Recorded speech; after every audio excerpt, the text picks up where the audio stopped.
मिला टाइम्स में खुशामदीद। मैं हूं आपके साथ शम्स तबरेज़ कासमी। बकरीद के दिन दिल्ली एनसीआर में कत्ल का 2 मामला सामने आया। एक मामले में पुलिस ने इनकाउंटर कर दिया है और दूसरे मामले में अभी तक मुजरिमों की गिरफ्तारी भी नहीं हुई है। एक मामला है गाज़ियाबाद का और दूसरा मामला है दिल्ली की जहांगीरपुरी का। गाज़ियाबाद में मामला पेश आता है, बकरीद का दिन है और आपस में पहले से लड़ाई चल रही थी सूर्या प्रताप चौहान के बीच में और असद के बीच में। असद की दोस्ती थी सूर्या प्रताप चौहान से।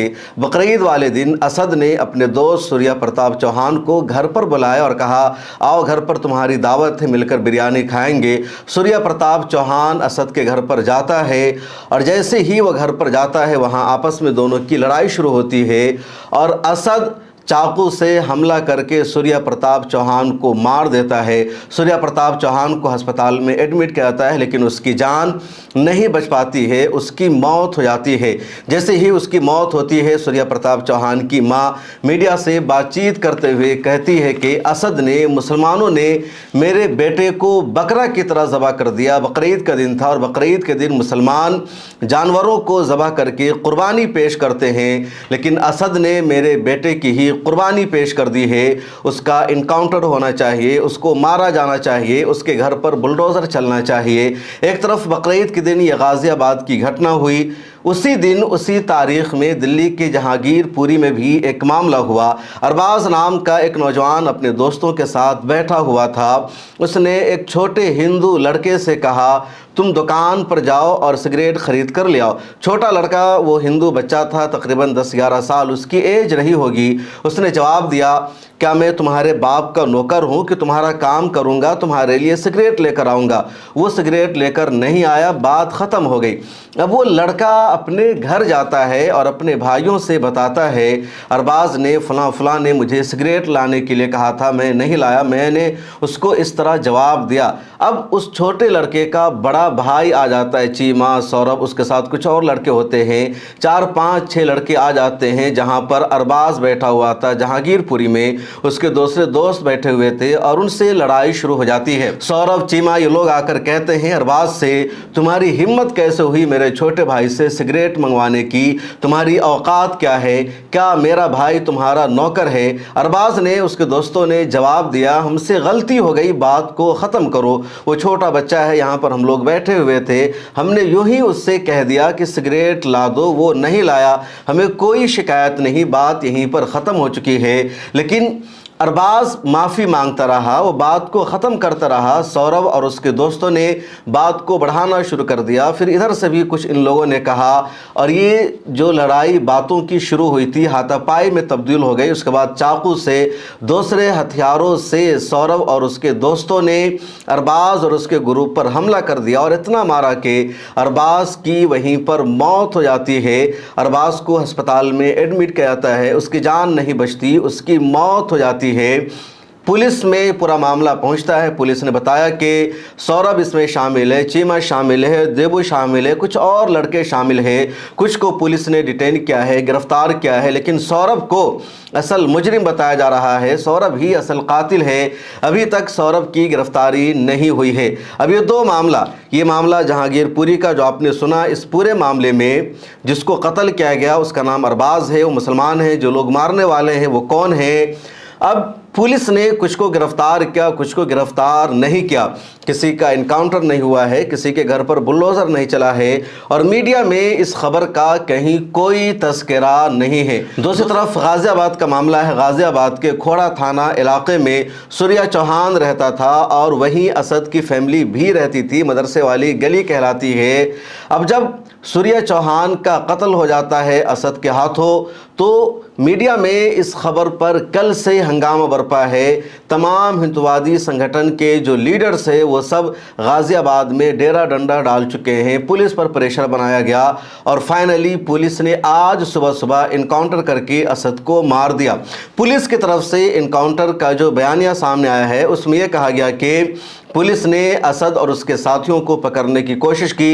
असद के साथियों को पुलिस ने गिरफ्तार कर लिया था, लेकिन असद पैसा लेकर भाग रहा था, वो फरार हो चुका था, पुलिस उसको नहीं पकड़ पा रही थी। उसके बाद अचानक पुलिस ने देखा असद भाग रहा है, तो पुलिस ने उसको फॉलो किया, उसका ताक़ुब किया, और जब पुलिस ने असद को पकड़ने की कोशिश की तो असद ने पुलिस पर फायरिंग कर दी, पुलिस पर हमला किया, पुलिस ने अपने बचाव में हमला किया और इस तरह मुठभेड़ में, इनकाउंटर में असद मारा गया। पुलिस का बयानिया आप सुनिए। पुलिस और बदमाश के बीच एक्सचेंज ऑफ फायर हुआ है, क्या है पूरा मामला, किस मामले में वांटेड था? देखिए, दिनांक 28 तारीख को थाना खोड़ा क्षेत्र के अंतर्गत असद नामक एक लड़के ने वहां पर सूर्या चौहान को चाकू मार दिया था और इलाज के दौरान सूर्या चौहान की डेथ हो गई थी। सूर्या चौहान के परिजनों के द्वारा तहरीर दी गई थी जिसमें 5 आरोपियों को पंजीकृत किया, उनके विरुद्ध मुकदमा पंजीकृत किया गया था, जिसमें से 3 आरोपियों की गिरफ्तारी तत्काल पुलिस के द्वारा कर ली गई थी। इसमें जो मुख्य आरोपी था असद, वो फरार था, उसके ऊपर 50,000 रुपये पुरस्कार की घोषणा की गई थी। आज पुलिस को ये सूचना प्राप्त हुई थी कि असद अपने कुछ साथियों से मिलने जा रहा है और उनसे पैसे लेकर के वो बाहर कहीं भागने की फिराक में है। तत्काल इस सूचना के आधार पर एसीपी इंदिरापुरम के नेतृत्व में थाना खोड़ा और थाना इंदिरापुरम की टीम लगातार यहाँ पे कॉम्बिंग कर रही थी और बैरिकेड लगाकर चेकिंग का भी अभियान चलाया गया था। उसी समय जब असद अपने एक साथी के साथ बाइक से आता हुआ दिखाई देता है तो पुलिस टीम उसे रोकने का प्रयास करती है और उसे चेतावनी देती है, लेकिन असद के द्वारा पुलिस टीम पर फायरिंग की जाती है। प्रत्युत्तर में, प्रतिरक्षा में पुलिस टीम के द्वारा भी जवाबी फायरिंग की जाती है जिसमें असद को गोली लगती है। तत्काल असद को चिकित्सा हेतु, इलाज हेतु नज़दीकी हॉस्पिटल भेजा जाता है। इस पूरे एक्सचेंज ऑफ फायर में हमारा एक कांस्टेबल है थाना खोड़ा का, वो भी घायल होता है, उसको भी पुलिस द्वारा तत्काल अस्पताल भेजा जाता है। इस पूरे घटनाक्रम में जो असद का एक साथी था वो भागने में कामयाब होता है और घटनास्थल से असद की जो बाइक है वो बरामद हुई है और एक कंट्रीमेड पिस्टल भी बरामद हुआ है। इस पूरे घटनाक्रम में आगे की जो भी अग्रिम विधिक कार्रवाई है वो पुलिस के द्वारा की जा रही है। सर, विवाद किस वजह से हुआ था, किस वजह से चाकू मारा गया? देखिए, प्रारंभिक जांच में जो तथ्य सामने आया था कि बाइक चलाने को लेकर इनके बीच में कुछ दिन पूर्व में विवाद की स्थिति बनी थी। 28 तारीख को जब ये लोग साथ में इकट्ठा हुए तो वो विवाद की स्थिति बढ़ गई थी और इसी में आवेश में आकर के असद के द्वारा चाकू से हमला किया गया था। आपने सुना पुलिस का बयान। पुलिस कह रही है कि असद ने उस पर हमला किया, असद के पास हथियार था और इसीलिए पुलिस को इनकाउंटर करके उसको मारना पड़ा। लेकिन पुलिस अगर चाहती तो हाफ इनकाउंटर भी कर सकती थी, उसको जिंदा गिरफ्तार कर सकती थी, लेकिन पुलिस ने जिंदा गिरफ्तार करने की कोशिश नहीं की, सीधे इनकाउंटर करके मार दिया। और लगातार उत्तर प्रदेश में यही हो रहा है, जहां भी कत्ल का कोई मामला सामने आता है और कातिल अगर एक मखसूस कम्युनिटी और धर्म से ताल्लुक़ रखने वाला होता है तो पुलिस सीधे इनकाउंटर करके मार देती है। जो विक्टिम है, जो सूर्या प्रताप चौहान है, उसकी मां ने कहा था हमें खून के बदले खून चाहिए और पुलिस ने इनकाउंटर करके फ़ौरन इंसाफ दे दिया।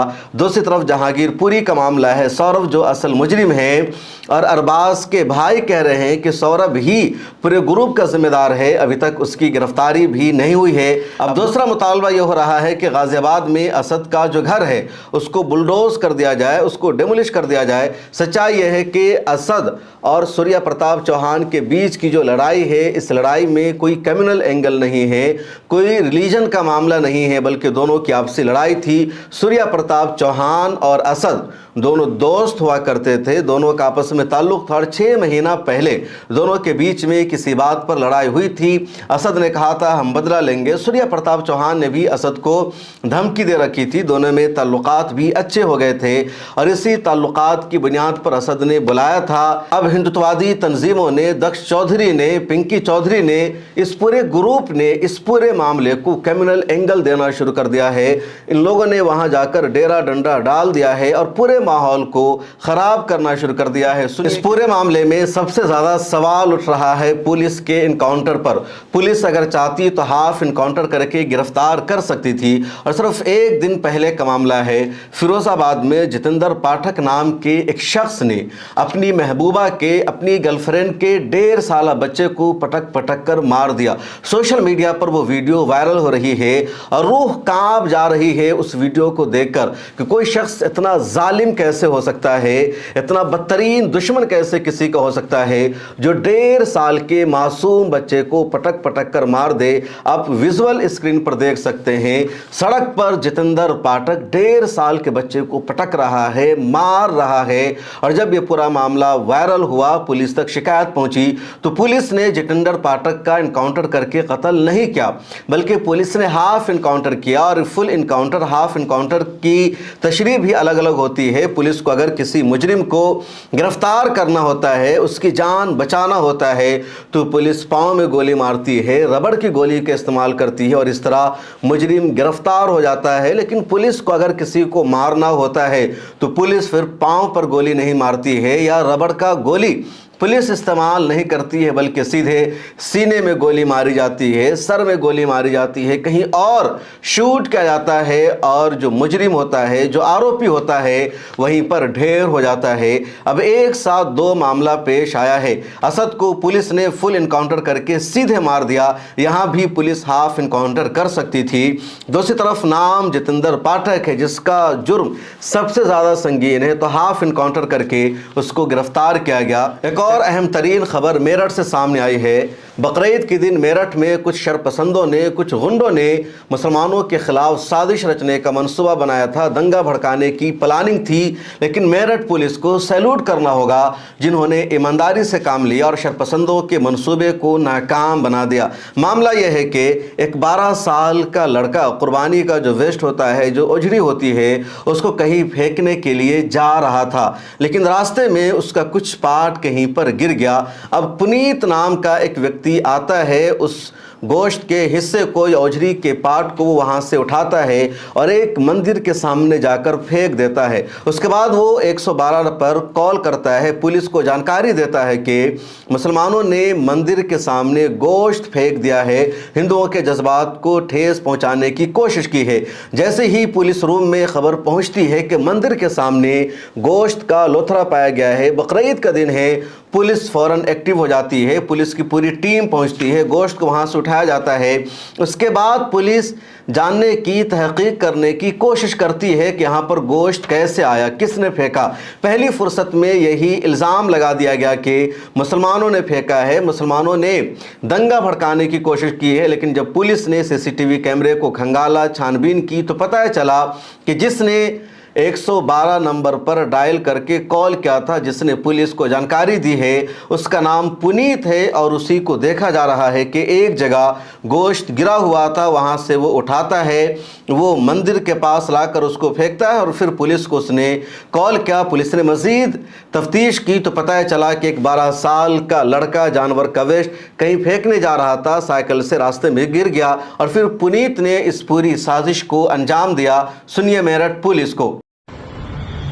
देखिए, आज शाम को लगभग 5 बजे थाना दोरला क्षेत्र में एक सूचना प्राप्त हुई थी, जिसमें एक व्यक्ति द्वारा 112 पे ये बताया गया कि किसी के द्वारा मिश्रित आबादी में मांस फेंका गया है।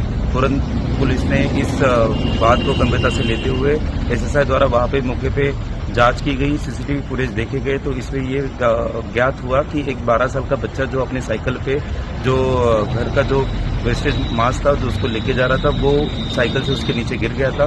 जिस व्यक्ति द्वारा 112 पे सूचना दी, इसी व्यक्ति द्वारा उस मांस को उठा के अन्य जगह पे रखा गया, जिसके कारण इस तरह से वो पुलिस को गुमराह कर सके। तो पुलिस अभी फिलहाल थाना दोरला पुलिस के द्वारा पुलिस को गुमराह करना, साथ में ऐसे माहौल बिगाड़ने का प्रयास करने की स्थिति में सुसंगत धाराओं में मुकदमा पंजीकृत कर आगे की विधिक कार्रवाई की जा रही है। तो ये मामला है, लगातार इस तरह के वाक़ात पेश आ रहे हैं। अभी 2 दिन पहले का मामला है, राजस्थान के एक इलाके में इसी तरह हुआ था। चमड़े को मंदिर के सामने फेंक दिया गया, इल्ज़ाम मुसलमानों पर लगा दिया गया। बाद में पता चला कि 2 हिंदू नौजवानों ने इस तरह की साजिश को अंजाम दिया था। बकरीद के मौका पर शरपसंदों ने, हिंदुत्ववादी तंजीमों ने पूरी प्लानिंग की थी, पूरी कोशिश की थी मुसलमानों के खिलाफ दंगा भड़काने की, मुसलमानों को ज़्यादा से ज़्यादा जेल में भेजने की, मुसलमानों के खिलाफ कत्ल का मंसूबा बनाने की। लेकिन मुसलमानों की हिकमत अमली ने इस पूरी साजिश को, पूरी कोशिश को नाकाम बना दिया। मुसलमानों ने जब देश भर में ये ऐलान किया, हम गाय को ज़बह नहीं करेंगे, गाय की कुर्बानी नहीं करेंगे, गाय को नेशनल एनिमल करार दो, तो इनका पूरा एजेंडा नाकाम हो गया, क्योंकि गाय के नाम पर ये कुछ नहीं कर सकते थे। तो उसके बाद इन लोगों ने दूसरा तरीका अपनाना शुरू कर दिया, गाय का गोश्त कहीं फेंकना शुरू कर दिया, कहीं बकरा की कुर्बानी पर पर इन लोगों ने विवाद खड़ा किया, लेकिन प्रशासन ने भी जिम्मेदारी से काम लिया है। अब गाजियाबाद का जो मामला है पहला नहीं है, लगातार इस तरह के मामले सामने आए हैं। अगर किसी मुसलमान का कहीं पर कत्ल हो जाता है तो उसके कातिलों को गिरफ्तार नहीं किया जाता, उसको आज़ादी दे दी जाती है। और अगर किसी कत्ल में मुसलमान मुलविस होता है, मुसलमान मुलजिम होता है, तो फिर अदालत से फैसला सादिर होने से पहले ही, उसका जुर्म साबित होने से पहले ही उसका इनकाउंटर कर दिया जाता है, उसके घर को बुलडोज कर दिया जाता है। और ये अदालत की धज्जियां उड़ाने वाला काम होता है। ऐसा लगता है कि इस देश में अदालत की अब कोई हैसियत नहीं रह गई है, सरकार जो चाहे जैसे चाहे फैसला करे। अब एक और खबर सामने आई कि गाजियाबाद में सूर्या चौहान के घर तो वहां के एक मिनिस्टर पहुंच गए, लेकिन किसी मुसलमान का कत्ल होता है तो उनके घर में कोई मिनिस्टर नहीं पहुंचता। अभी 15 दिन पहले का मामला है, दिल्ली के त्रिलोकपुरी में अयान सैफी का कत्ल हो गया और उसकी मां चीखती रही, चिल्लाती रही, वहां का लोकल एमएलए भी उनके घर नहीं गया। इस वीडियो में इतना ही। मिला टाइम्स को देखते रहिए। मिला टाइम्स का काम अगर आपको पसंद आता है तो हमें सब्सक्राइब कर लीजिए। फिर मुलाकात होगी।